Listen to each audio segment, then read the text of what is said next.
Thank you very much for joining us also. So, I mean, in this season of COVID-19, how are you coping with that? I mean, we know all the buzz on social media, respect to everything that happened, but how are you coping with all of this? We all, still living under a little fear because, I mean, for a pandemic to hit the whole world, for everything to be at a standstill, it's not a joke. So we just praying everything goes like smoothly for all of us to stay alive and healthy for this to pass. Yeah. Yeah, but you have also been busy in the studio lately. Well, I've always been busy in the studio. It's not lately. Like I've always been in the studio. Yeah. I mean, you've always been, but I mean, we know what's been happening over the past weeks and all of that. But anyways, we'll get to that in a bit. But about 2 years ago, you mentioned that being a rapper, it's difficult. I mean, because the acknowledgement from people and all of that has that changed now, or it's still the same? Yeah, 2 years ago I was still a baby. I was just about almost 3 years in the industry, and then things were not going well. And I still stand by the fact that being a rapper in this era of our world is not easy. And so I have learned enough to know that if I want to do show business, it's not just about my passion, but I need to blend it with what goes on in our part of the world. Because we are from Africa, we have rhythms from Africa that I can blend my rap with, and then it will sell. So I don't just stand by the rap, but then I add it to certain genres and then produce music to the world. What has been some of the challenges? Because you're a rapper, but most often you don't like to be called a female rapper, so that's like we are moving you away from the male rappers. What are some of the challenges you faced so far getting into the game? Yeah, I didn't want to be called a female rapper because not just because I'm not a female. I am a female, but then some people were looking down on the fact that you are a female rapper. It was some kind of sexist thing because I feel like it's the same microphone the men and the women use to record the same beats. We perform to the same crowd. So why is it that certain acknowledgements will be given to a male rapper and they just call them rappers? And then for female rappers, they just have to bring the female. Why can't they just mention rappers? You understand? So that if they're counting like rappers in the country, they blend it with rappers who are also females. But then it's like a special category given to male rappers and they call them rappers. But when they want to touch on our case, they are like, oh, female rappers. So I feel like we are all equal. So that's been one of the challenges. So what are the challenges? I mean, lately, some of your colleagues have been talking about revenue generation in the industry. What do you have to say about that? Yeah, there are lots of challenges. Like I used to say, there have been lots of shows that goes on, and then you see about 15 men on the bill, and like maybe just 2 girls, or sometimes no girl at all. You understand? And we are all entertainers, we are all performers, we are equally doing well as the men are doing, our songs are getting numbers and all. So even if it's not a female rapper are putting on the bill, at least there are female artists, but they don't put any female artists on shows. They just put only the men, like there are no females in the industry. That was a big challenge for we the girls. And in terms of acknowledgements and all, like a whole lot of stuff. And before a woman will even get management to become a female artist, for you to even feel like, oh, this girl is doing well, it's not easy. Because we go through a lot. Because managing a female is not easy. For us to even get to the top and then we feel like we are being ignored.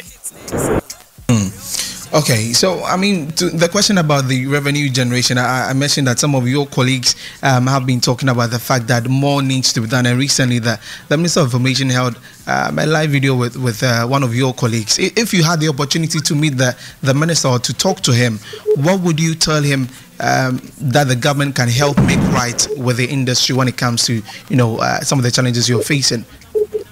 Yeah, I think much needs to be done by the government. I mean, there should be a segment where, like, some investments will go into creative arts, especially music, because there are lots of talents out there who needs the push, but sometimes because they are females, or sometimes they are not in Accra, they are in other parts of the region. They don't get the opportunity to, showcase their talents to sell it to make money. Because I feel like when one talent blows up, it creates a whole lot of employment for other people. And if the government actually invests in that side of our art, is even going to bring down unemployment and the pressure on government to be creating jobs and all, because that is also a job on its own. One person being in the limelight creates jobs for about 50 people. So if the government if I'm actually going to have an opportunity to speak to that minister, the same thing I'm going to say is they should actually invest in our art, in our music. With your label and yourself, has there been any collaboration with any of these digital platforms to help generate revenue for yourself and the craft that you do? Yes. There's been a lot. I mean, we're in a digital world now, so you can't just sell your songs based on the shows you appear on, but you need to put it on a digital market for it to be streamed, for you to make some money. Because I mean, look at this time that we are in this pandemic, and we can't actually go out to perform to make money. And so the digital world is also working. I mean, people streaming your songs, and all you need to do is to produce the songs, promote it well, so people can go stream and you get some money out of that. Okay, so when I put it out there that I was going to have you on my show, a lot of questions came in, and people want to hear about force them to play nonsense. So when you drop the flyer, there was Debbie, there was Strongman on it, and lots of people were talking on social media, on Twitter, and then it came as like you swept some of them. Yeah. So this forced them to play nonsense. I mean, how did you put this together, getting Strongman and Debbie on it? Well, people thought I swept them because people thought I was about to diss somebody or this song. I mean, I'm not all about this songs. My battle days are actually over. Like, I started doing batting way back when I was an underground rapper before I became everybody got to know. And so I just came to set things straight in the past few weeks, but I mean, I still have to, I still have an agenda to focus on. So people thought I was going to do this, and I'm like, no, let me just put in something that is actually going to, go a long way, not just about this, because I'm not all about this. I'm all about my work. So the big days are over? Strongman is somebody that my fans are always talking about. Me featuring, me working with, and then I called on him, and then we did the song, and Sister Debbie also put another touch on it, and then we just put it. So it was an old record, or it was a new one? Oh, it was a new thing. Okay. So Taboo, who is listening, says I should ask if there's been any point in your career you felt like giving up. Oh yeah, I am human, and then there are lots of times you feel like that. Because when I started my career, there was no help coming from me. People were not acknowledging the fact that I am doing all this work. You go to these studios, do all these long hours of work, and then you come out and it's like people are not even acknowledging the fact that you're doing a good job. All they do was to criticize. No income was coming. In the beginning, it was very, very tough, and then I even felt like, let me just forget about this thing and just, move on and find something else. But I even got to the point that I came to write it on Facebook that I'm actually done with this. And then the next day, the kind of comments my fans were kind of giving me and the encouragement, I felt like, oh, so I have this much fans. I never knew about that. And then it pushed me back to doing it. And since then, I mean, I have learned that you not get everything easy. I mean, life is like that. When you are given lemons, you make lemonade out of it.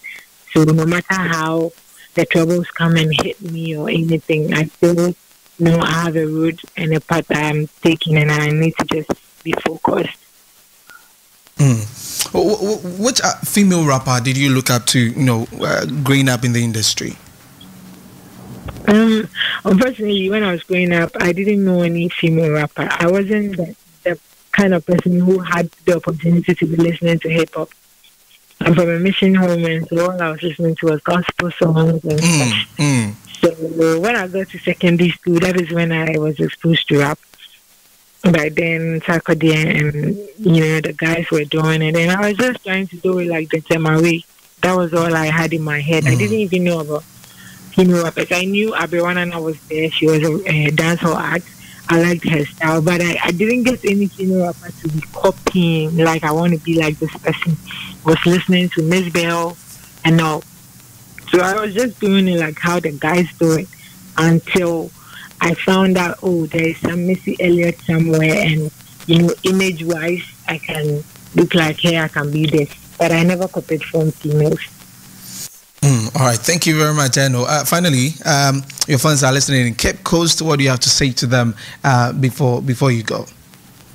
What I'll say to my fans at Cape Coast is, I see the love coming all over from online, and I appreciate it. And what I'll say is they should keep supporting female acts. They shouldn't wait to hear negative stuff or maybe hear this person is fighting with this person or that before they all come to that support. When good works are done, they should promote it. Myself, my sisters, every female act in the country needs to be supported. And my YouTube account is ENO BARONY. They should follow me on YouTube. They should subscribe to my account so that they can get my work to support from wherever they are, and I appreciate everything they are doing for me. Thank you all.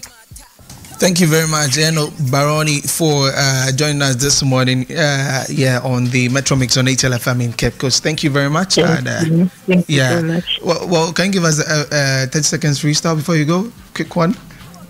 Okay, let me give you force them to play nonsense. Okay, he said, forget map, make I show you road. Minimum the bunk road stage. Yeah, kind of slow. It's what you answer at Tiesicum. She said, Yenda. It's in remote to influence Yenda. Koa the Koa Sikemanta, Tonaji, back to money matter. This is a near any premium pressure. I will force you to play nonsense on that. Thank you very much, African Rap Goddess, for joining us here this morning on the show. Do have yourself a great time, and we wish you the very best. Thank you so much. All right, thank you very much. So you had the African Rap Goddess there, ENO BARONY. So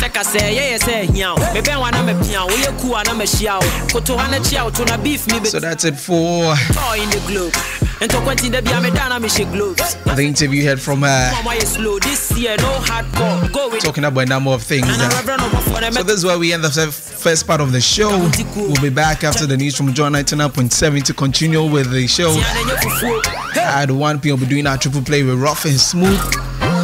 So stick and stay. My name is Desmond Okreku. As a comedy, there's a faded here with the team. We've got loads for you. We'll be back after the news from Joy.